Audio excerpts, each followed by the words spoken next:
today we will discuss about the topic effect of human activities on the environment. तो आपका environment जो chapter है हम उसी को डिस्कस कर रहे हैं, ठीक है।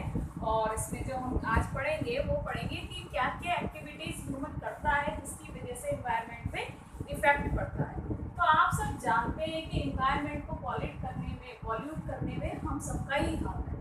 हम जितने भी ह्यूमंस हैं वो सब के सब क्या है, एनवायरनमेंट को पॉल्यूट करने के सबसे बड़े जिम्मेदार हैं। प्लांट्स तो उसको क्या करते हैं, प्लांट्स उसको पॉल्यूशन फ्री करते हैं एनवायरनमेंट को, और हम क्या करते हैं, हम उसको पॉल्यूट करते रहते हैं। हमारी एक्टिविटीज़ ऐसी हैं जिससे कि एनवायरनमेंट जो है वो हमारा हमेशा ज़्यादा से ज़्यादा हम पॉल्यूट कर रहे हैं। सबसे पहला रीज़न जो है, इसके पीछे रीजन्स कई सारे होते हैं। तो इसका जो पहला रीज़न है कि एनवायरनमेंट जो है वो इफेक्ट कैसे हो रहा है, सबसे पहला रीज़न जो है वो पॉपुलेशन। सब कोई जानता है जितनी ज़्यादा पॉपुलेशन होगी उतना ही ज़्यादा एरिया हम कवर करेंगे, एरिया भी ज़्यादा करेंगे, हमारी नीड्स भी ज़्यादा हो जाएंगी, हर चीज़ हमें ज़्यादा चाहिए, मोर क्वांटिटी। और इस मोर क्वांटिटी के लिए फिर हमें क्या करना पड़ता है, हमें ज़रूरतें हमारी बढ़ती जाती है और हम क्या करते हैं, हम अपनी प्रकृति के साथ, नेचर के साथ खिलवाड़ करते हैं, ठीक है। पेड़ काटने लगते हैं, फटाफट पेड़ काटते जा रहे हैं और हम अपना घर बनाते जा रहे हैं। भाई जितनी फैमिली में मेंबर्स बढ़ते जाएंगे उनको रहने के लिए जगह ज़्यादा चाहिए, तो कौन कहाँ से आएगी जगह, जो हमारे फील्ड हैं, जो हमारे एग्रीकल्चर लैंड है, जो हमारे फॉरेस्ट हैं, यही सब तो कटेंगे ना, यही तो सब कटेंगे। तो इन सब का इफेक्ट किस पे पड़ेगा, इन सब का इफेक्ट पड़ेगा हमारे इन्वायरमेंट। किस पे इफेक्ट पड़ेगा, हमारे इन्वायरमेंट में, चाहे डायरेक्टली या इनडायरेक्टली। आप समझ सकते हैं इस चीज़ को। तो आप हम जो इसमें आपने टॉपिक दे रखा है, इसमें टॉपिक आपने दे रखा है कि इन्वायरमेंट से जो है वो हमारी ओजोन लेयर जो है वो भी बहुत इफेक्ट है। ओजोन लेयर आप जानते हैं, पहले तो आपको पता होना चाहिए ओजोन क्या है। वर्ड सुना है आपने, ओजोन जरूर सुना। ये कंबाइन है, यानी कि कंपोजिशन है किसका, ये ऑक्सीजन, ठीक है। थ्री मॉलिक्यूल्स जो हैं वो ऑक्सीजन के मिला के क्या बनाते हैं, ओजोन बनाते हैं। क्या बनाते हैं, ओजोन। थ्री मॉलिक्यूल्स, ठीक है। तभी हम इसका जो फॉर्मूला होता है ओजोन का वो होता है O3। ऑक्सीजन का आपने देखा होगा O2 के फॉर्म में ऑक्सीजन मिलती है हमें, और ये मिलता है हमें O3।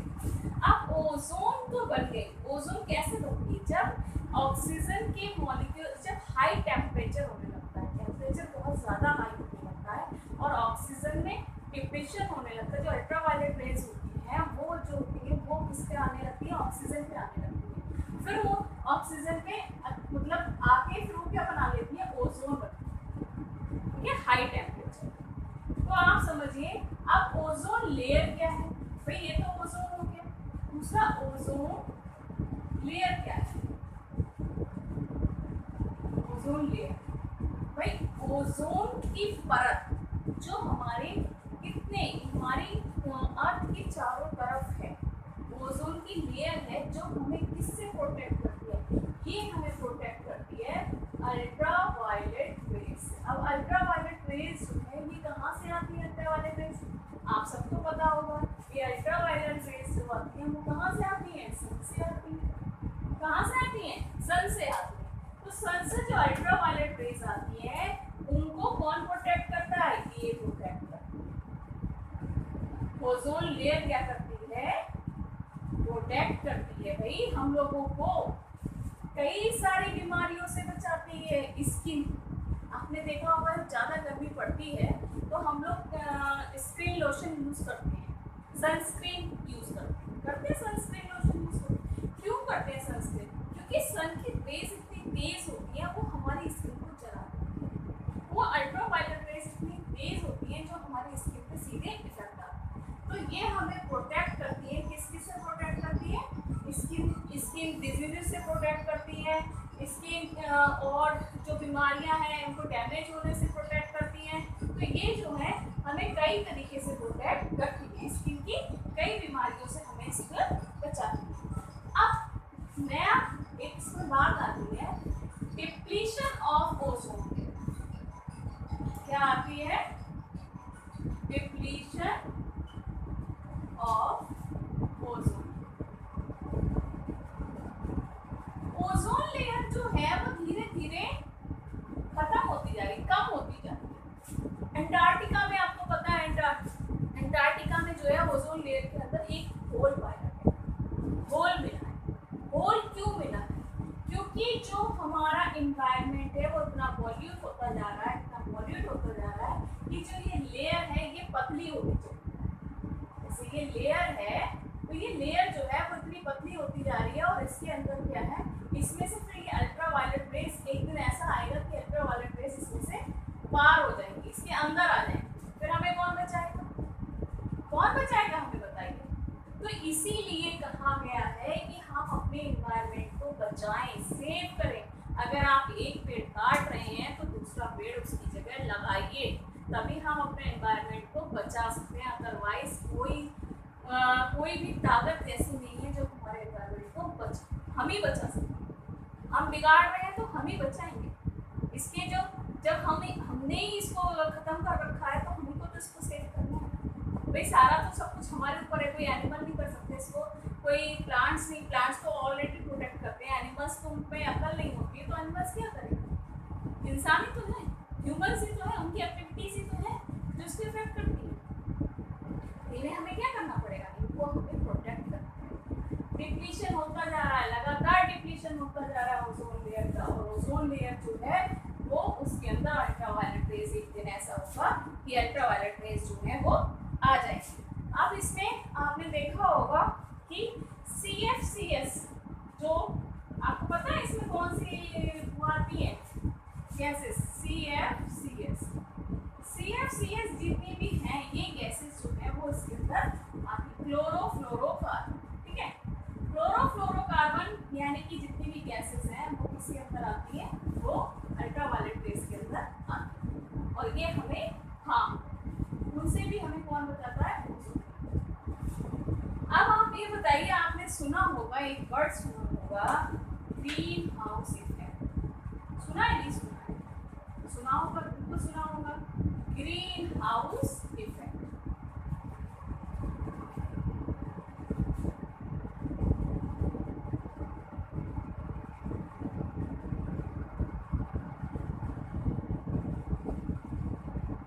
ग्रीन हाउस इफेक्ट क्या है? ग्रीन हाउस इफेक्ट पढ़ा है आप लोगों ने? तो पढ़ा होगा। ग्रीन हाउस इफेक्ट क्या है? ये भी एक इन्वायरमेंट में ऐसी फिनोमिना है, ऐसा इफेक्ट है जो हमारी जितनी भी जो हमें बचाने वाली चीज़ें हैं, जैसे ऑक्सीजन वगैरह हैं, इनको ये क्या करती है? इफेक्ट करती है। जब इनकी गैसेस की क्वांटिटी बढ़ जाती है तो हमारे इन्वायरमेंट में पॉल्यूशन की क्वांटिटी भी बढ़ जाती है। और इसमें जो है ये रेडिएशन वगैरह जो है, टेम्परेचर जो है वो बहुत हाई होने लगता है, ग्लोबल वार्मिंग होने लगती है। ग्लोबल वार्मिंग कैसे है? अब ग्रीन हाउस के बाद एक वर्ड आता है आपका ग्लोबल वार्मिंग। ग्लोबल वार्मिंग, तो ग्रीन हाउस के बाद ग्लोबल वार्मिंग आती है, यानी कि जो इनकी गैसेस होती है ग्रीन हाउस की, इसमें कौन सी होती है? मीथेन, वाटर वेपर, CO2 और CFCs भी कह सकते हैं। ये सब जो होती है ये इसमें आती है, ठीक है, ग्रीन हाउस इफेक्ट। यानी कि ये ग्रीन हाउस गैसेस को क्या है? कौन सी गैसेस कहते हैं? Green house gases. ये गैसेस की क्वांटिटी जब बढ़ जाती है तो इन्वायरमेंट में इफेक्ट पड़ने लगता है, यानी कि जो एक परत होती है उस पर इफेक्ट पड़ने लगता है, उसको हम कहते हैं ग्रीन हाउस इफेक्ट। जो प्लांट्स जो हमें दे रहे हैं, जो हमें सर्वाइव प्रोटेक्शन दे रहे हैं, उस प्रोटेक्शन पे ये क्या डालते हैं? इफेक्ट डालते हैं। और इस प्रोटेक्शन को इफेक्ट डालने के लिए ये गैसेस जिम्मेदार हैं, ये सारी गैसेस जो हैं वो जिम्मेदार होती हैं। समझ गए आप? तो अब क्या है? ग्लोबल वार्मिंग क्या है? जब टेम्परेचर अर्थ के अंदर इतना बढ़ जाता है, अर्थ में इतना टेम्परेचर इंक्रीज हो जाता है, जब कार्बन डाइऑक्साइड इतनी ज़्यादा बढ़ जाती है जब उसको हम क्या सहन नहीं कर सकते।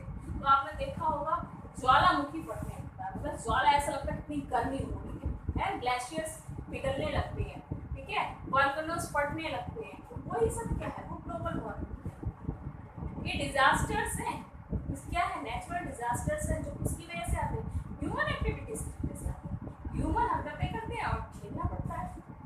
आपने देखा होगा आजकल कितने ह्यूमन एक्टिविटीज की वजह से कितने डिजास्टर्स आपने देखे होंगे, सुनामी देखा है, और आपने कितनी सारी डिस्ट्रक्शन देखा होगा, आपने कितना सारा डिस्ट्रक्शन होता है जगह जगह पे, कहीं वैल्कनो फट रहे हैं, कहीं सुनामी आ रही है, कहीं बाढ़ आ रही है, कहीं कुछ भी है, बहुत भूकंप आते हैं। तो ये सब है किसकी वजह से, सब इसी की वजह से।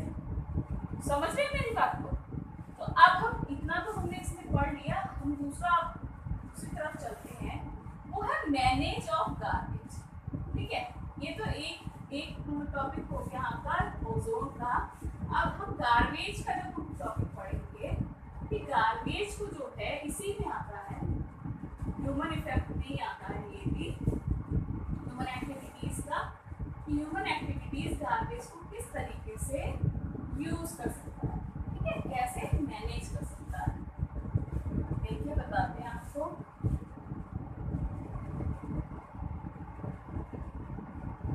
इसको आप चाहें तो नोट कर सकते हैं, स्क्रीनशॉट लेके, समझने के तौर पे है ये, रटने के तौर पे नहीं है।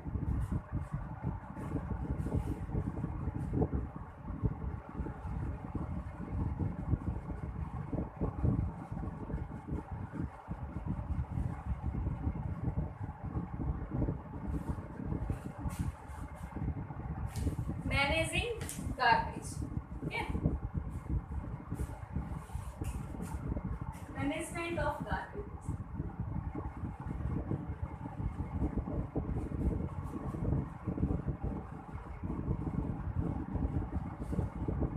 मैनेजमेंट ऑफ गार्बेज जो हम सब जानते हैं, सबके घर में से गार्बेज निकलता है, कहीं ज़्यादा निकलता है तो कहीं कम निकलता है।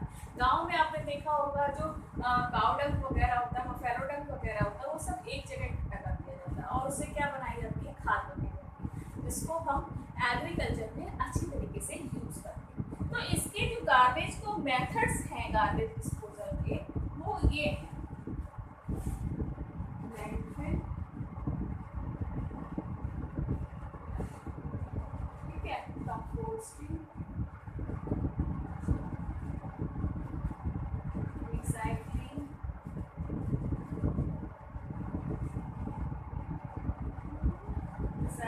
है, सीवेज ट्रीटमेंट है,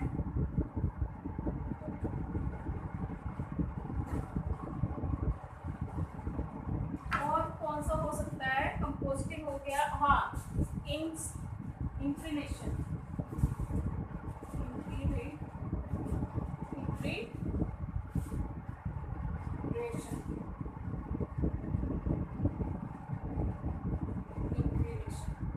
ठीक है। तो ये सब लैंडफिल है। लैंडफिल में क्या है, लैंडफिल आप जानते हैं जिसमें जमीन के अंदर हम कोई भी चीज़ जो है उसको मेथड ऑफ, जैसे सॉलिड वगैरह कोई वेस्ट है उसको हम क्या करते हैं, जमीन में इकट्ठा कर लेते हैं, ठीक है, और उसको बाद में हम कवर कर देते हैं। कंपोस्टिंग आप जानते हैं, गड्ढा खोल देते हैं, गड्ढे में कई सारा गार्बेज डालते हैं, यहाँ पर जो डिकम्पोज गार्बेज होता है उसको हम इकट्ठा करते हैं और डिकम्पोज करते रहते हैं, उसके बाद इसकी हम क्या बना लेते हैं, खाद बना लेते हैं। रिसाइकलिंग आप जानते हैं कुछ ऐसा गार्बेज होता है जिसको हम दोबारा से यूज कर सकते हैं, यानी कि रिसाइकिल कर सकते हैं उसको दोबारा, जैसे पेपर है, रद्दी है, आपने देखा होगा, पेपर है, न्यूज़पेपर है, उसको रिसाइकिल करके नया पेज बना दिया जाता है, इस तरीके से। सीवेज ट्रीटमेंट क्या है, जिसमें जो वाटर है, जिसमें वाटर में बहुत सारे केमिकल पॉल्यूटेंट्स होते हैं, सर्फ होता है, डिटर्जेंट होता है, तो इन सब को क्या करके क्लीन करके वाटर को जो है वो क्लीन किया जाता है, जिससे कि इसके पॉल्यूटेंट्स जो हैं वो जहाँ जहाँ पानी जाए वहाँ ना पहुँचे, ठीक है। अब इंक्रीनेशन का मतलब होता है कि हाई टेम्परेचर पे जो आपके जैसे आयरन है, कुछ मेटल्स जो होते हैं, मेटल्स को पिघलाना जिससे कि उसको दूसरी फॉर्म दे सकते हैं। मेटल्स को क्या करते हैं, पिघला देते हैं और जिससे उसको दूसरी फॉर्म दे सकते हैं, ठीक है। ये तो आपके हो गए जो हम हर कोई कर सकता है, ये एक मेथड है। अब दूसरा कि इंडिविजुअल तौर पे क्या क्या कर सकते हैं हम भाई, अपने लिए क्या कर सकते हैं हम, अपना अपना अपना कैसे कर सकते हैं। तो हमें क्या है, हम सब कम से कम पेपर यूज करें, कम से कम चीज़ों को गार्बेज कम से कम करें, हम बाइक कम से कम चलाएं जो फ्यूल हमारा कम खराब हो, फ्यूल भी कम खराब होगा, साथ साथ पोल्यूशन भी कम होगा उससे, ठीक है। और बाकी चीज़ें जो है इन्वायरमेंट को हम इनको फ्रेंडली बना सकते हैं, अपने फेस पे, अपने बिहाफ पे हम ज़्यादा से ज़्यादा पेड़ लगा सकते हैं और उसको हम इन्वायरमेंट को ज़्यादा से ज़्यादा स्वच्छ और साफ बना सकते हैं, ठीक है बेटा। तो ये है आज का आपका टॉपिक और आज आपका ये चैप्टर जो है वो यहाँ पर फिनिश होता है, ये चैप्टर आज आपका एंड हो जाता है, ठीक है। अब हम आपको नेक्स्ट चैप्टर में मिलेंगे, बात करेंगे, तब हम आपको बताएंगे कि जो है नेक्स्ट चैप्टर जो है हम बताएंगे आपको, स्टार्ट करेंगे, ठीक है। और तब तक के लिए आप इस चैप्टर को अच्छे से पढ़िए और इसको फिनिश करिए, ठीक है। Thank you friends, have a nice day.